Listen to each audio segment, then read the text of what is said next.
आज हम सभी श्रवण करेंगे ग्रंथराज श्रीमद् भागवतम के अंतर्गत स्कंद 6 अध्याय 9 और इसका 40वें श्लोक से 40 नंबर श्लोक से आज हम प्रारंभ करने जा रहे हैं। ओम नमो भगवते वासुदेवाय। ओम नमो भगवते वासुदेवाय। ओम नमो भगवते वासुदेवाय। हम जो प्रसंग श्रवण कर रहे हैं, जो वृत्रासुर का जब यज्ञ से जब वे प्रकट हुए, त्वष्टा ऋषि ने यज्ञ से उनको उत्पन्न किया और सारे संपूर्ण चराचर जगत को उन्होंने अपने तेज से आच्छादित कर दिया। देवतागण समस्त देवगण भयभीत होकर अब फाइनली भगवान नारायण की शरण में गए और उनकी स्तुतियां कर रहे हैं। त्रिभुवनात्मभुवन त्रिविक्रम त्रिनयन त्रिलोक मनोहरानुभाव तवैव विभूतयो दितिजदनु जादयश्चापि तेषामुपक्रम समयो अयमिति स्वात्ममायया सुरनर मृगमिश्रित जलचराकृति भिर्यथाप यथापराधं दंडं दंडधर ददर्थ एवमेनमपि भगवज्जहि त्वष्ट्रा त्वाष्ट।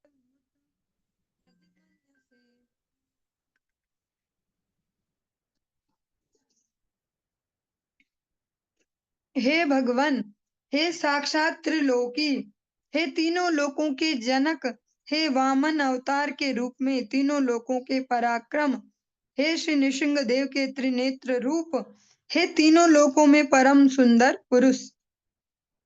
प्रत्येक वस्तु तथा प्रत्येक प्राणी जिसमें मनुष्य तथा दैत्य और दानव भी सम्मिलित हैं, आपकी शक्ति के ही अंश हैं। हे परम शक्तिमान, जब जब असुर शक्तिशाली हुए हैं, तब तब आप उन्हें दंड देने के लिए विभिन्न अवतारों के रूप में प्रकट हुए हैं। आप भगवान वामन देव, भगवान श्री राम और भगवान श्री कृष्ण के रूप में प्रकट हुए हैं।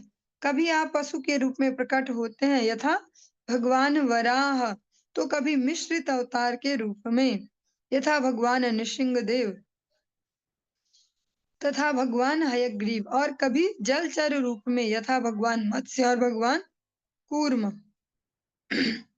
आपने ऐसे अनेक रूप धारण करके सदैव असुरों तथा दानवों को दंड दिया है। अतः हम आपसे प्रार्थना करते हैं कि आप यदि आवश्यक समझें तो महाअसुर वृत्रासुर को मारने के लिए आज किसी अन्य रूप अवतार के रूप में प्रकट हों। देवता क्या कह रहे हैं कि आपने ही हमेशा से हमें सारी समस्याओं से मुक्त किया है। जब जब भी जैसी परिस्थिति आई आपने वैसे वैसे अवतार धारण किया और हमारी समस्याओं को निपटाया है। और आज भी जब ये वृत्रासुर यहाँ पर आ गए हैं, तो अब अभी आप कोई सा अवतार धारण कर लो और हमारी हेल्प कर दो। अस्माकं तावकानां तत ततनतानां हरे तव चरण नलिन युगल ध्यान अनुबद्ध हृदय निगडानां स्वलिंग विवरणेनात्म सात्कृतानाम अनुकंपानुरंजित विशदरुचिर शिशिर स्मितावलोकेन विगलित मधुर मुखरसामृत कलया चांतस्ताप मघ मनघार हसी शमयी तुम। हे परम रक्षक, हे पितामह, हे परम पवित्र, हे परमेश्वर, हम सभी आपके चरण कमलों पर समर्पित हैं। वास्तव में हमारे मन ध्यान में प्रेम पास द्वारा आपके चरणार वास्तव में हमारे मन ध्यान में प्रेम पास द्वारा आपकी चरणार विंद से बंधे हुए हैं। अब कृपया आप अपना अवतार रूप प्रकट कीजिए। हमें आप अपना शाश्वत दास तथा भक्त मानकर हम पर प्रसन्न हो और हमारे ऊपर दया करें। आप अपनी प्रेम पूर्ण चितवन, शीतल तथा दयापूर्ण मनमोहक हंसी तथा सुंदर मुख से झरने वाले अमृत शब्दों से हम सबकी उस चिंता को दूर करें जो वृत्रासुर के कारण उत्पन्न हुई है, सदैव हमारे हृदयों को कष्ट देती है। भगवान के सुंदर सी रूप माधुरी और गुणों का यहाँ पर वर्णन करते हुए देवतागण फिर से जो उनका मेन टारगेट है, मेन गोल है कि भगवान हमें बचा ले, बस उस पर ही आ जाते हैं कि आप हमारी चिंताओं को दूर करें जो वृत्रासुर के कारण उत्पन्न हुई है और हमारे हृदय को कष्ट देती रहती है।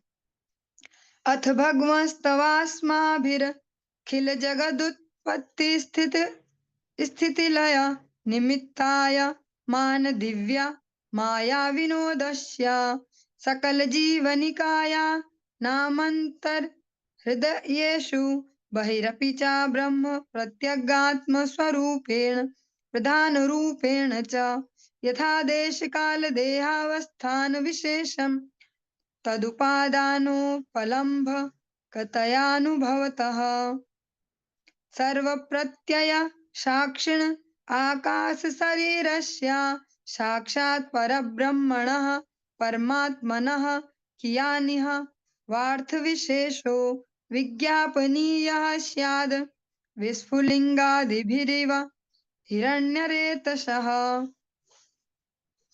हे भगवान, जिस प्रकार अग्नि की छोटी छोटी चिंगारियां पूर्ण अग्नि का कार्य करने में असमर्थ हैं, वैसे ही आपकी चिंगारी रूप हम सभी अपने जीवन की आवश्यकता बता पाने में अक्षम हैं। आप परम पूर्ण हैं, अतः हमें आपको बताने की क्या आवश्यकता है।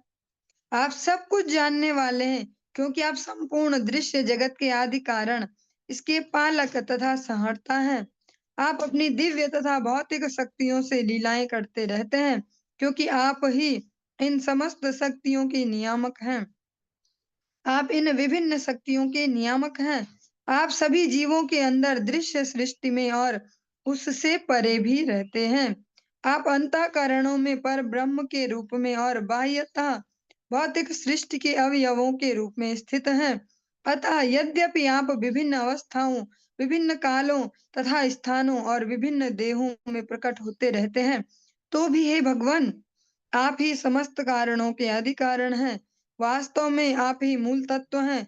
आप समस्त गतिविधियों के साक्षी हैं, किंतु आकाश के समान महान होने के कारण किसी के द्वारा स्पृश्य नहीं हैं। आप परब्रह्म तथा परमात्मा के रूप में प्रत्येक वस्तु के साक्षी हैं। हे पूर्ण पुरुषोत्तम भगवान, आपसे कुछ भी छिपा नहीं है।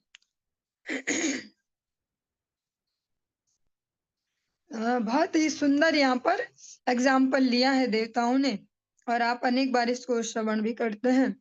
जो कोई बहुत बड़ी आग हो, कहीं पे बहुत बड़ी अग्नि हो, उसमें से हम देखते हैं ना, कभी कभी बड़े स्तर पर जब आग जलाई जाती है, ऐसे लकड़ियां, छोटी छोटी चिंगारियां उड़ रही होती हैं आग की ही। वो देवगण कहते हैं कि आप वो विशाल अग्नि है और हम वो छोटी छोटी जो चिंगारियां कभी कभी उठती हैं, तो क्या वो छोटी छोटी चिंगारियां उस बड़ी अग्नि द्वारा जो कार्य हो सकते हैं उनको कर सकते हैं हम? वैसे ही हम भी वो छोटी छोटी चिंगारियां, और हम नहीं कर सकते उतना विशाल कार्य जो आप कर सकते हैं। और हम वो छोटी चिंगारियां हैं, इसलिए हम अच्छे से अपनी आवश्यकताओं को जानते भी नहीं है और बता भी नहीं सकते, क्योंकि हमें वास्तव में, अगर हम अपने जीवनों में भी देखते हैं, हमें वास्तव में थोड़ी ना पता हमारे लिए क्या आवश्यक है। हमें बस इतना ही पता है कि जो हमारे मन में आया, अब हमें ये चाहिए, चाहे वो हमने किसी व्यक्ति के पास देखा है या किसी के घर में देखा है या सुना है कहीं पे ऐड में, कुछ भी हमें चाहिए। हमें अपनी वास्तविक आवश्यकताएं पता नहीं है।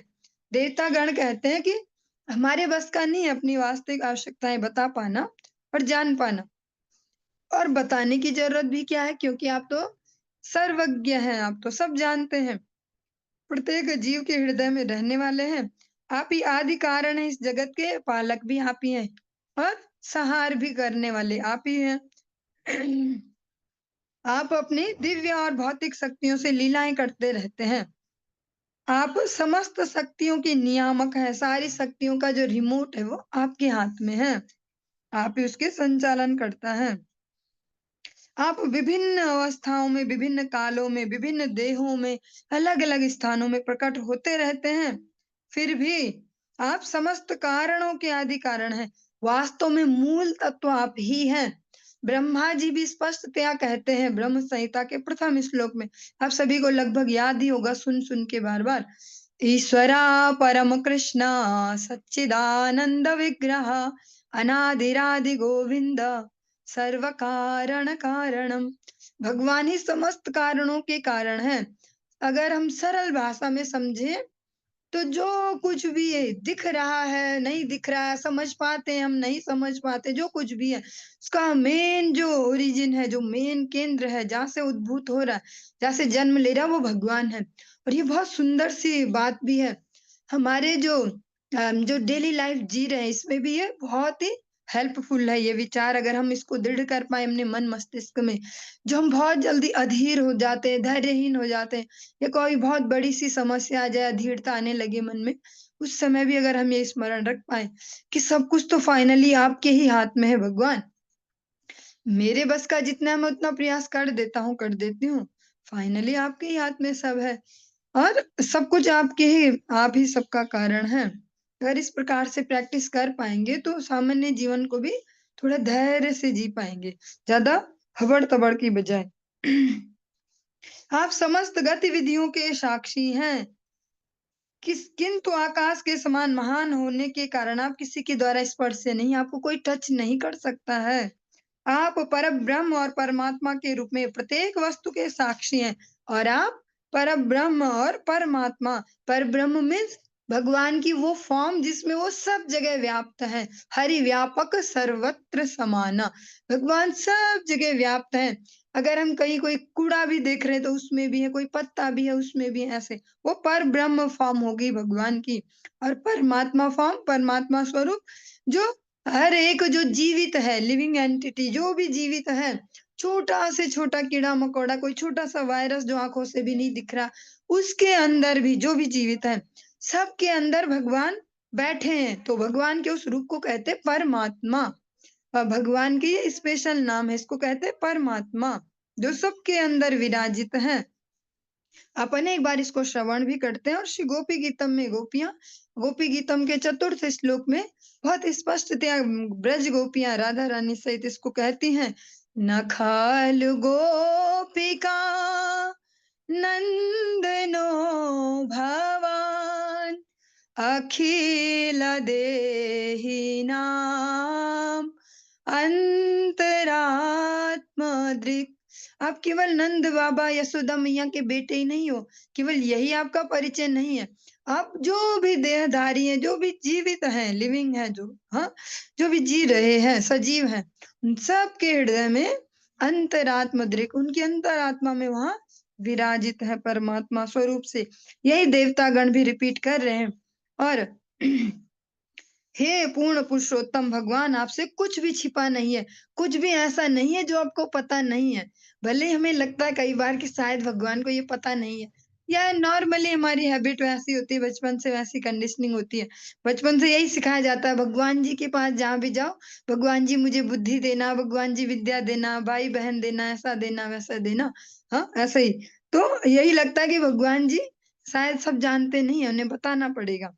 लेकिन भगवान सर्वज्ञ हैं, सुविज्ञो, जो प्रथम श्लोक में ही श्रीमद् भागवतम जहाँ प्रारंभ हुई, प्रथम स्कंद के प्रथम आपने अध्याय के श्लोक में श्रवण किया, सुविज्ञो स्वराट, भगवान सब जानने वाले हैं, भूत वर्तमान और भविष्य सब जानने वाले हैं। और एक भूत वर्तमान भविष्य हमारा है कि भैया इस शरीर से पहले या ऐसे, और एक है हमेशा हमेशा से, जो प्राणी मात्र का, इस पूरी सृष्टि का भूत भविष्य वर्तमान है, सब भगवान जानने वाले। भगवान से कुछ नहीं छिपा हुआ है। अतएव स्वयं तदुप तदुप कल्पयास्माकं भगवतः परम गुरोस्तव चरण सत्फलाशच्छायां विविध वृजिन संसार परिश्रमोप शमनी मुपश्रितानां वयं यत्कामेनोपसादिताः। हे भगवान, आप सर्वज्ञाता हैं, अतः आप अच्छी तरह जानते हैं कि हम आपके चरण कमलों की शरण में क्यों आए हैं। जिनकी छाया समस्त भौतिक अशांतियों से छुटकारा दिलाने वाली है। क्योंकि आप परम गुरु हैं और सब कुछ जानते हैं, अतः हमने आदेश प्राप्त करने के लिए आपके चरण कमलों का आश्रय लिया है। कृपया हमारे वर्तमान दुखों को दूर करके हमें शरण दीजिए। आपके चरण कमल ही पूर्ण समर्पित भक्त के एकमात्र आश्रय हैं और इस भौतिक जगत के सारे संतापों को शमित करने के लिए एकमात्र साधन है। बहुत ही सूक्ष्म ये भगवान की स्तुतियां जो हम अलग-अलग प्रसंगों में श्रवण कर रहे हैं। अभी भले ही हमें वो एज़ इट इज़ वैसे ही हमारे हृदय में नहीं आ पाएँगी, पर फिर भी हम जब बार-बार श्रवण करेंगे, तो हमारे अंदर जो जड़ता की लेयर है अलग-अलग जन्मों में या इसी जन्म की भी अलग-अलग जो हमारे अहम है कि मैं स्त्री, मैं पुरुष, मैं ये, मैं वो, अलग-अलग जो-जो भी हर रोल के साथ एक अभिमान जो चढ़ते जाता है। जब हम ये बार-बार श्रवण करते जाते हैं, तो अभिमान ढीला होते जाता है और गीला भी होते जाता है, वो गायब होते जाएगा धीरे-धीरे। हम इनको इन्हीं शब्दों को फिर जब बार-बार सुनेंगे, एक अलग प्रकार से समझ पाएँगे कि अरे! पिछली बार तो ऐसा नहीं लगा था इसको सुन के। और जैसे-जैसे इनको जीवन में समझ पाएँगे, उतना धैर्य आते जाएगा।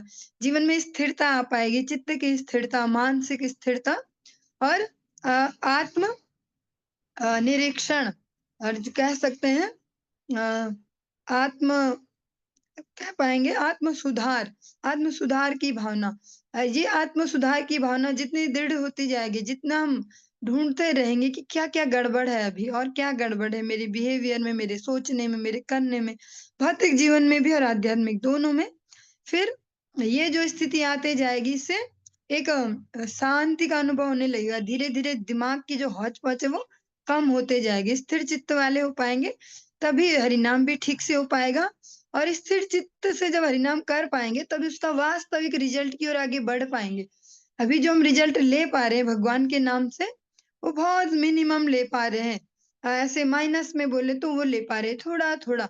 थोड़े-थोड़े भौतिक जीवन ठीक होने लगे, थोड़ा-थोड़ा ऐसे टाइम पास भी हो जा रहा है, थोड़ा-थोड़ा अच्छा भी लग रहा है ऐसा। जैसे-जैसे इन जो हम भगवान की स्तुतियाँ सुन रहे हैं, इनको हृदय में समझने का प्रयास करेंगे, आत्म सुधार करते जाएँगे जीवन में, ये इनकी मीनिंग भी समझ में आ पाएगी और जीवन सरल हो पाएगा। अभी सही लक्ष्य की ओर चल तो रहे हैं पर अभी उतनी स्पष्टता नहीं है हमारे सोचने में, समझने में, चलने में। जैसे-जैसे वो स्पष्टता आएगी, जो भौतिक जो भी क्लेश है वो थोड़े ईज़ियर हो पाएँगे। हम समझ पाएँगे कि ये दुःखालयम है, तो यहाँ ज़्यादा कोशिश जिस दुःख को निपटाने की करेंगे उतना बढ़ते जाएगा। ईज़ी होके उस सीन को देख पाएँगे, जो भी परिस्थितियाँ हम डेली जीवन में फेस कर रहे हैं, हर दिन निरंतर, उनको देखने के नज़रिए चेंज होते जाएँगे। फिर सोचने में उतना ज़ोर नहीं लगेगा, उतना चित्त में उतनी जल्दी-जल्दी विचार नहीं बदलेंगे, भाव नहीं बदलेंगे, एकदम गुस्सा आ रहा है, एकदम दुखी हो जा रहे, एकदम सुखी हो जा रहे। धीरे-धीरे बैलेंस बन पाएगा। स्थिर चित्त होके हरिनाम कर पाएँगे। बहुत सुंदर भक्तिविनोद ठाकुर जी ने जो गुरुदेव के लिए स्तुति दी है, गुरु तत्व के लिए श्रवण करते हैं। अ गुरुदेव बड़ कृपाकारी गडवान माझे गुद्रुमे दिया छ स्थान। इसके एक स्टैन्जा में आप श्रवण करते हैं चित्त स्थिर हवे अ, सकल शैव एकांत भजिव हरि चित्त स्थिर होगा और सब कुछ सहन कर पाएँगे और सहन किसको करते हैं? केवल प्रतिकूलता को ही सहन नहीं करते कि जो हमें दुःख टाइप लगता है या मुसीबत लग रही है, उसको ही सहन करते हैं। सुख को भी सहन किया जाता है, जो एक्स्ट्रा मान-सम्मान मिलता है उसको भी पचाना होता है।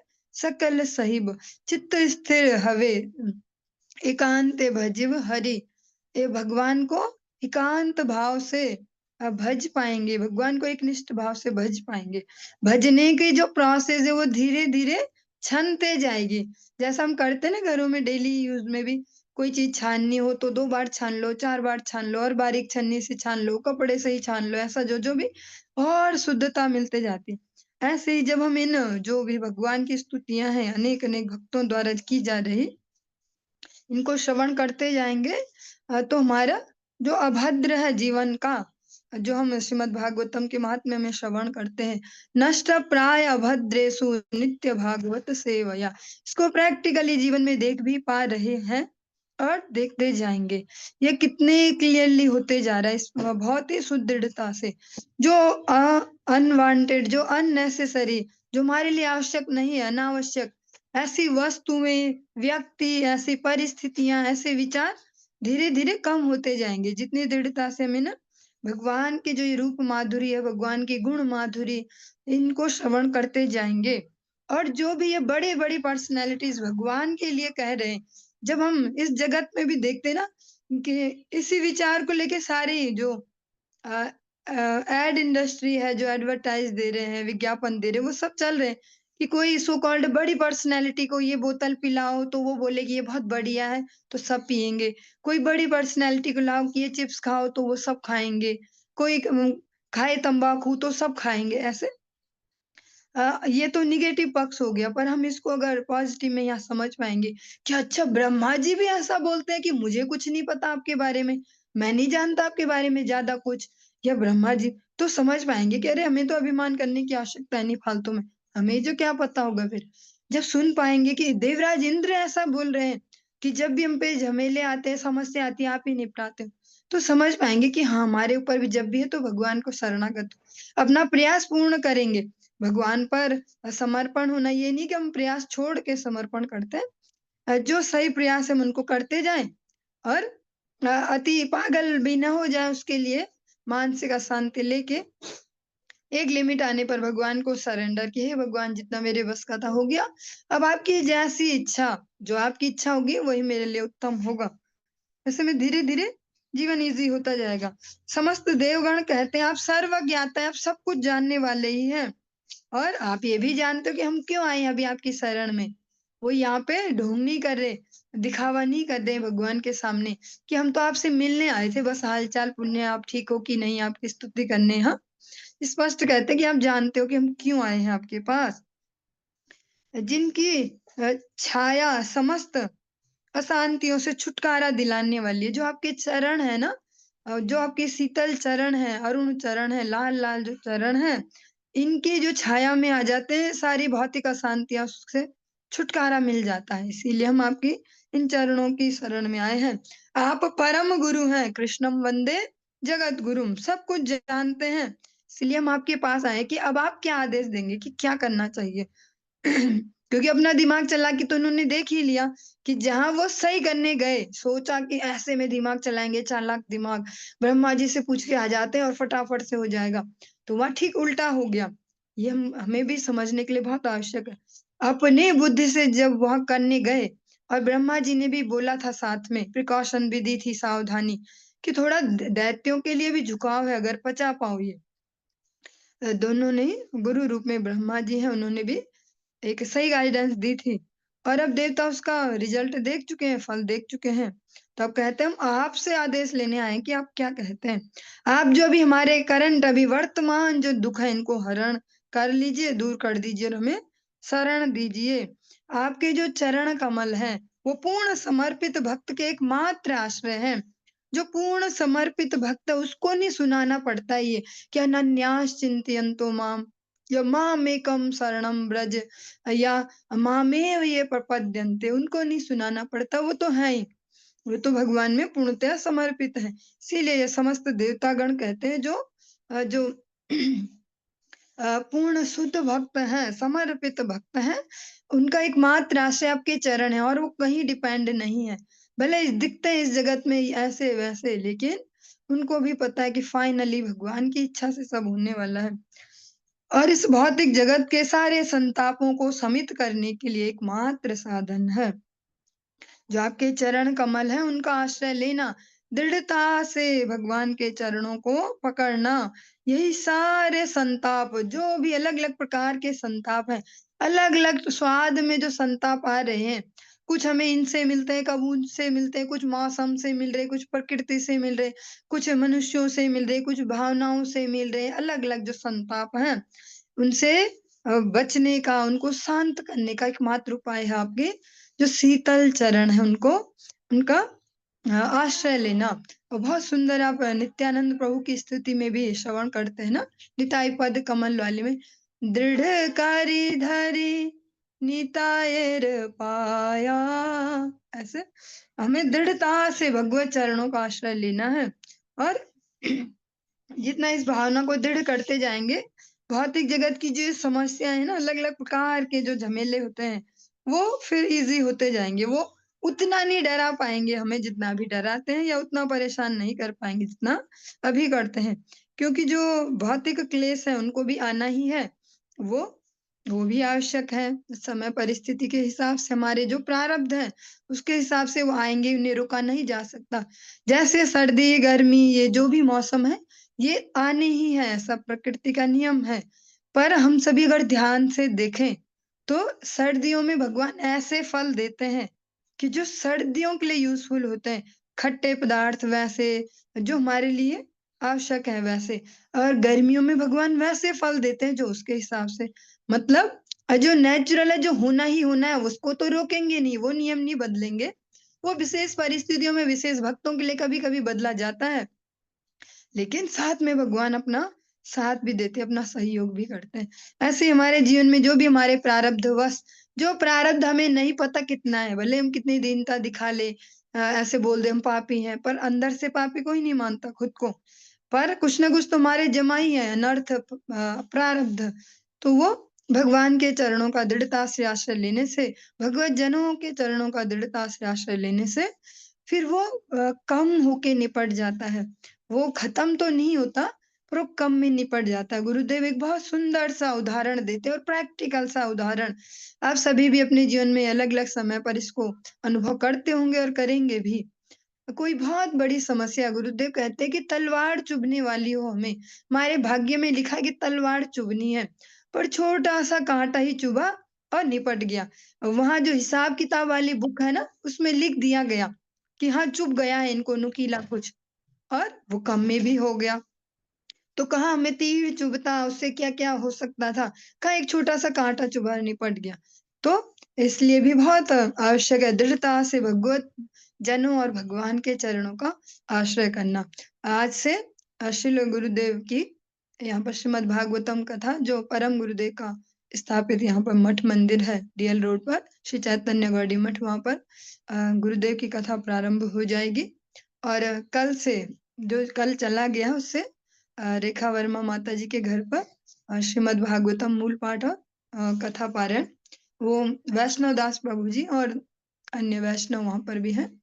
उनके संरक्षण में वहाँ पर चल रहा है, जिसके लिए जहाँ पर ईज़ी हो पाए, जहाँ पर कम हबड़-तबड़ करके जो पहुँच पाए, जहाँ ईज़ी हो पाए, वो आनंद ले सकते हैं अपने जीवनों में आगे प्रगति करने के लिए। चलिए आज के इस प्रसंग को यहीं पर ही विश्राम देंगे। आगे कल कंटिन्यू